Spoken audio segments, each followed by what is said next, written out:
Okay, good afternoon. Welcome to our foreign languages discipline dialogue. We appreciate you showing up today. My name is Dr. Mark Schneider. I am the AVP of K-14 Academic Initiatives and Support for Ivy Tech. I help on the dual credit front statewide and with all of our programming, courses offerings, prereqs, course sequencing, completions, all that type of stuff kind of falls in my wheelhouse, along with working with our academic advisory committee. We have one of our academic advisory committee members today, Marion. So I'll give her the floor here for a moment to introduce herself. And then we have a rough agenda that we'll go over to discuss with our group. Hello, everyone. I'm Professor Tudares. I teach mainly Spanish, but I help with other foreign languages areas. So I've been with the college for 14 years. I'm here to answer any questions. Mark indicates me to answer. Thank you. Well, we appreciate you joining today. So all things that we could talk about, one thing we always kind of like to start off with are maybe just some best practices from the discipline. So in this case, with our foreign language courses, either things that you've seen with dual credit courses or on campus, is there a best practice or maybe a statewide thing that's going on that would be that you'd like to share out that could potentially help some of our dual credit instructors?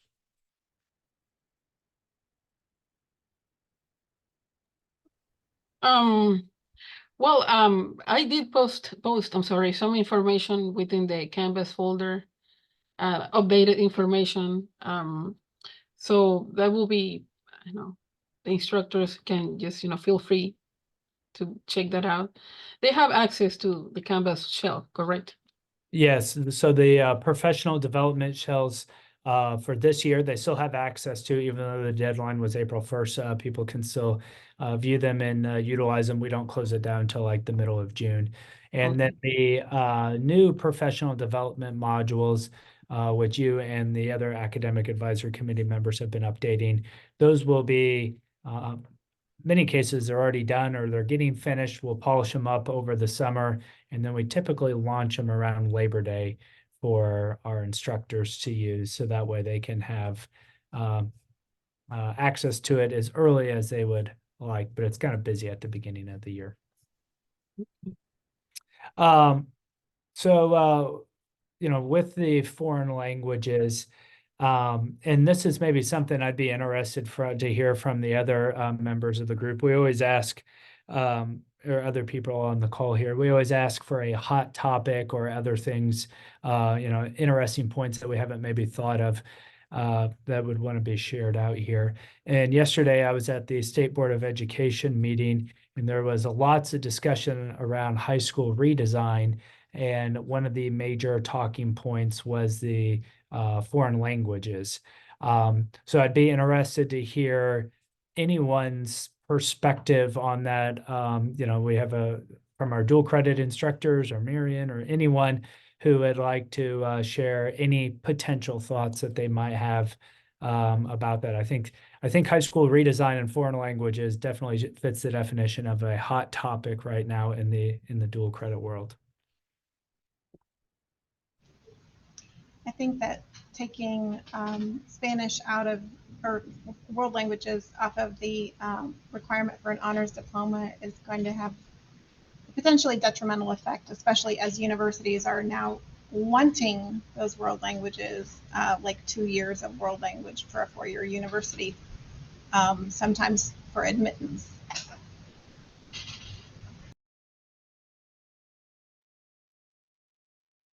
Yeah, I would say we probably, I don't know. The foreign languages was by far that, and world history were the two areas and that were discussed a lot. And I do think with the high school redesign, not knowing all the answers, but I do think the 4-year college requirement of a couple of years of foreign language, that there's lots of unknowns or things that maybe potentially hadn't been completely worked out when the initial proposal was given. And I think that's a good example of something that's going to get some reconsideration. Of course, there's who knows which way it's going to go. And the first public comment period just ended a couple of weeks ago. There's going to be a revision, more public comment period. There's at least 2 public comment periods, and there might be a third. So it will be interesting about that. Does anyone else have any thoughts about the high school redesign and the potential impact on foreign languages?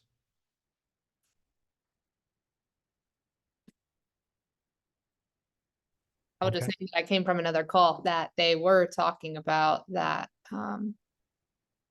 to watch some iterations. So we should expect some. I mean, we kind of knew that all along, but I just heard it again. So I think that for all of you to just watch and make sure that and if even if it doesn't like formally change for foreign language, I think that it's important to point out what you just shared, Jennifer, to your school teams, that the requirements to get into many institutions, just so folks don't overlook that.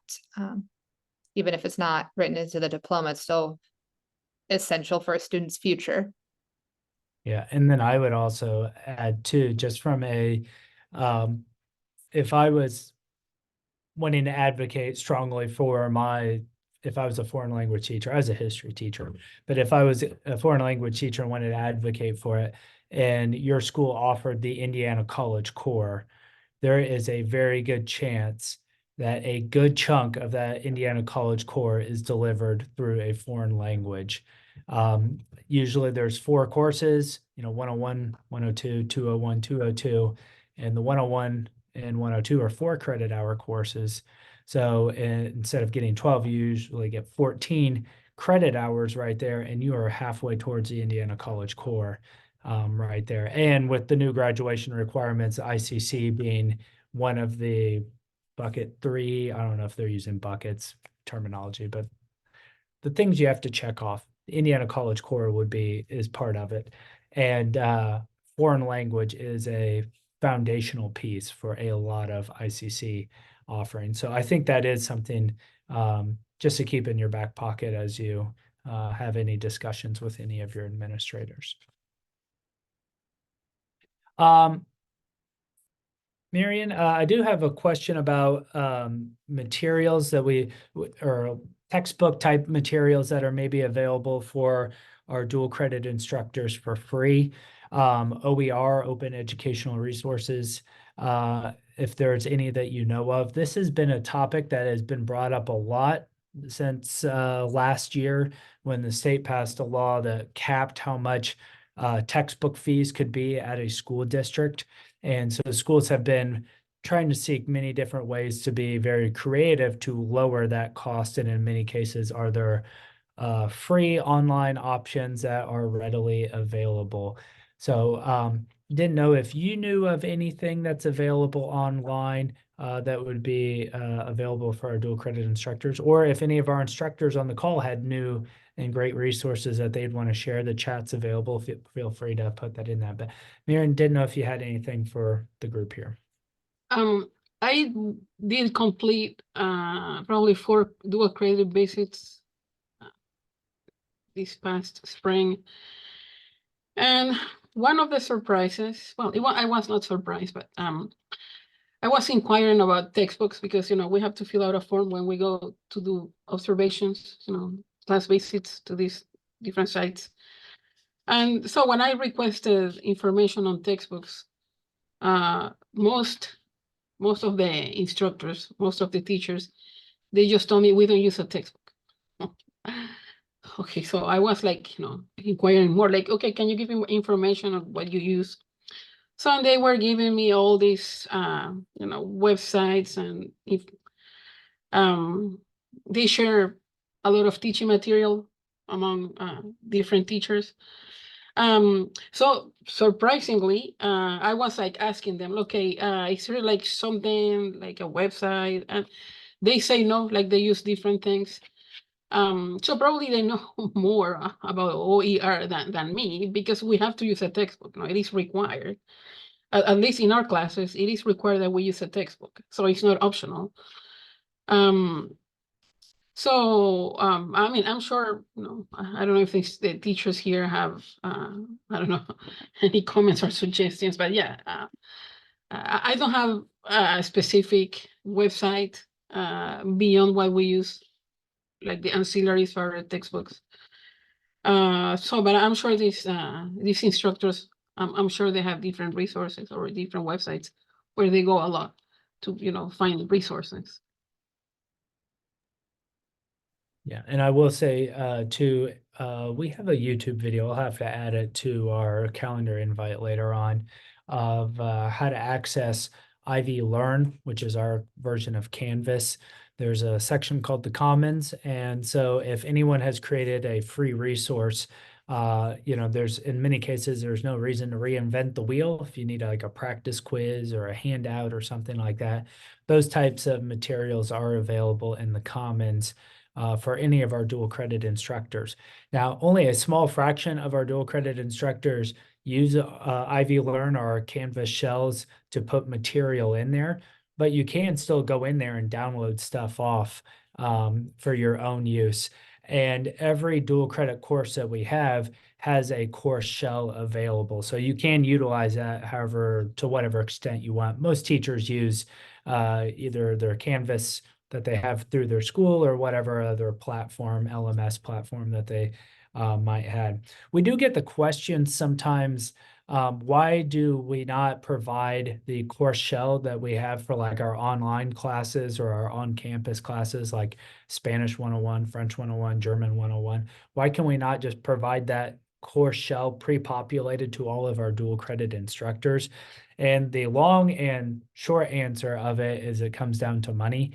And our on-campus offerings are paid for and backed by tuition dollars. So there's a lot of copyrighted material, different online textbooks that are purchased at a big scale, provided into our dual credit or onto our on-campus courses. There's a $17 textbook fee for every credit hour that pays for all of those materials. Dual credit is free here in the state of Indiana. And so because there's not that budgetary push behind it, we can't provide a lot of those resources that we would for our on-campus courses where there's, copyrighted stuff. But do check the Commons in our Canvas Ivy Learn area. Ivy Learn is where all the professional development modules are, so you can go in there.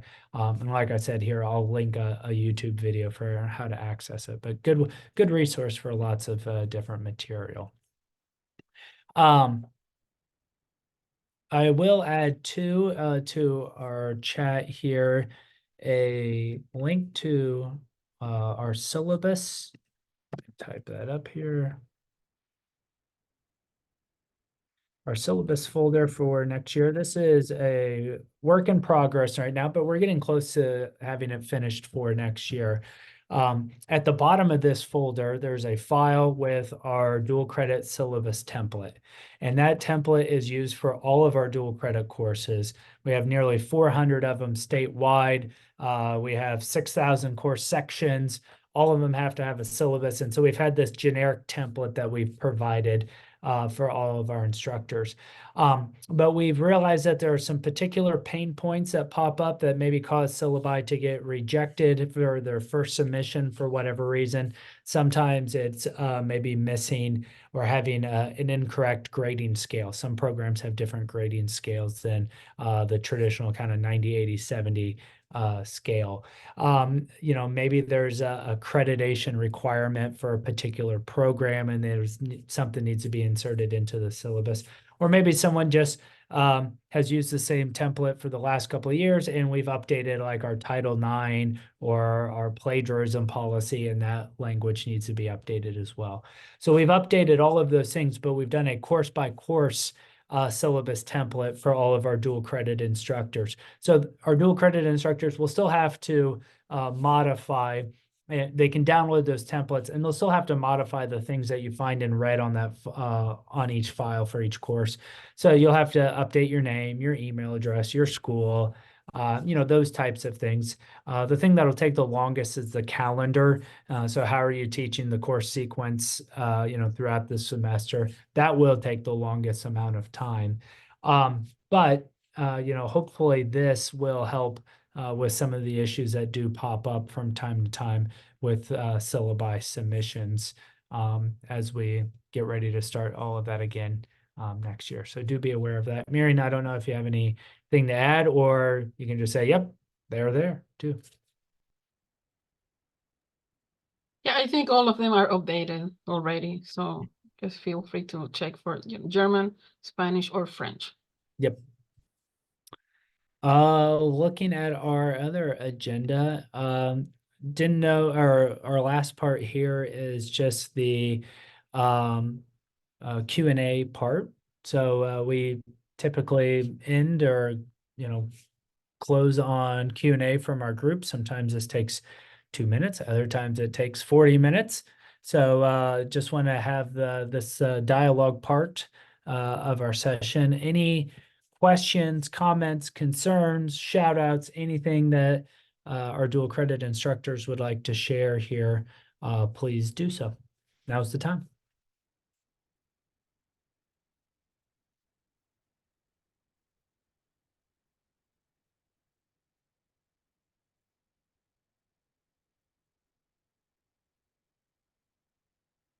Okay, well, not hearing any questions. I'll give everyone 1 more minute to think about a potential question, but I do have 3 things to mention real quick before we give one last call for any questions.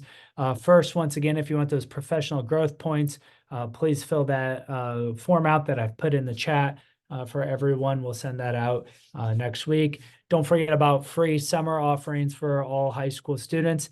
Any course that the college is offering this summer, high school students can take for free. So if they want to take Spanish 101, if they want to take English composition, if they want to take welding, if they want to take IT courses, if they want to take all of those courses at the same time, probably not the best advice to do it. But if they want to, it's 100% for free to them. That covers tuition, covers textbook fees. If there's consumable fees that go with a particular course because they need materials to weld together, or there's an IT component or something like that.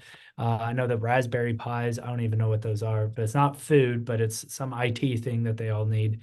That is available, or that's covered by this as well. So all of that is available for free to high school students. And then the last thing we always like to say is just thank you to all of our dual credit instructors. You do go above and beyond to be a dual credit instructor. There's a lot of extra things that go with being a dual credit instructor, whether that is turning a syllabus, whether it is doing a site visit, doing the professional development modules. All of those extra things that come with it are being done out of the goodness of your heart. And you're doing it because, it makes a difference in the lives of your students. In many cases, you're providing 8 or 14 credit hours of college credit that's transferable to all of our public institutions, and really giving a leg up to our dual credit students as they head off to whatever college or university they go to after they graduate. And it says a lot about you as a person and as a teacher to do all of that extra work, like I said, out of the goodness of your heart. So it does make a big difference in their lives. This year across the state, we have nearly $110 million in college tuition savings from all of our high school students. And that's at our tuition rate. So if you look at all the other rates from different institutions, it's much higher than ours. So really, it's probably double or triple that amount right there.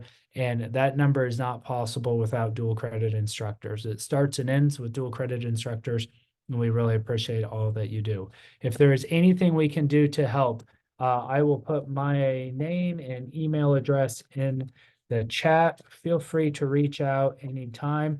If I know the answer, I'll tell you immediately. If I don't know the answer, I'll forward the email on and send you in the right direction so we can get that. So if you do have questions about that, feel free to reach out.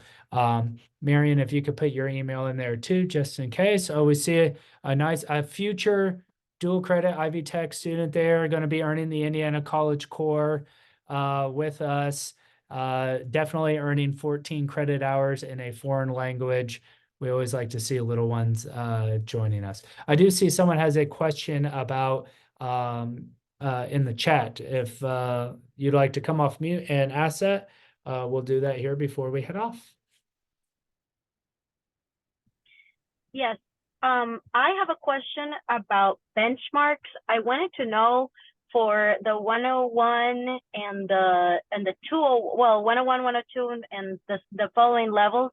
I wanted to know if the benchmarks can be more clearly specified according to our proficiency levels, the ACTFL proficiency levels, because there are like benchmarks of like students can communicate this or can communicate that, but proficiency wise, I have my students take the multilingual proficiency test, the STAMP test, and I wanted to know if there is a benchmark regarding what proficiency level we should be looking for that.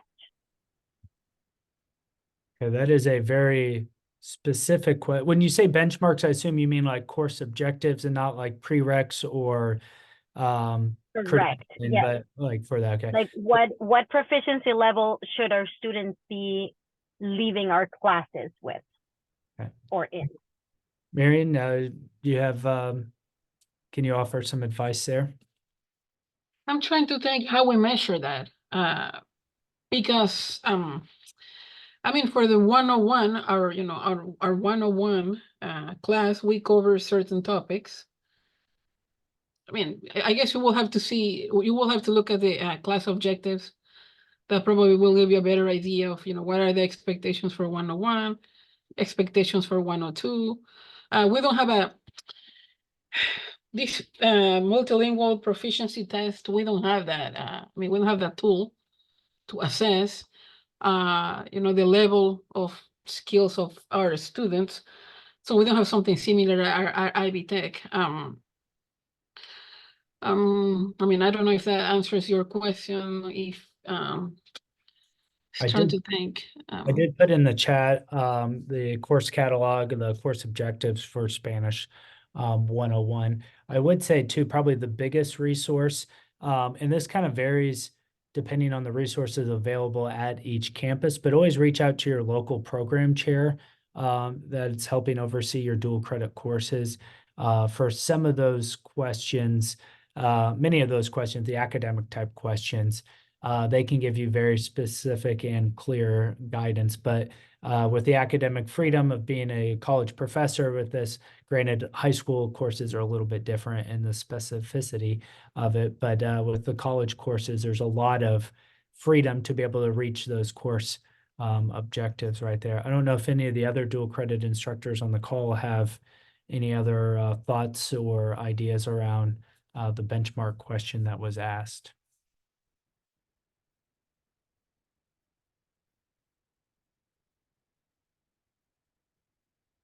And if I think that was Sylvia who asked that, if you have something that you'd like really clear guidance on for it, or just have a further discussion, please email myself and Marion in here, and we can send it on to the curriculum committee that oversees all of, statewide, and have all of our program chairs from the 19 campuses weigh in and give you some clear guidance on something that might be able to help you. So do reach out via email with that too. Okay. Any other questions from the group? Okay, well, thank you all for joining today. Hope you have a nice rest of your Thursday, a good end of the school year, and we will see you around. Thanks a lot.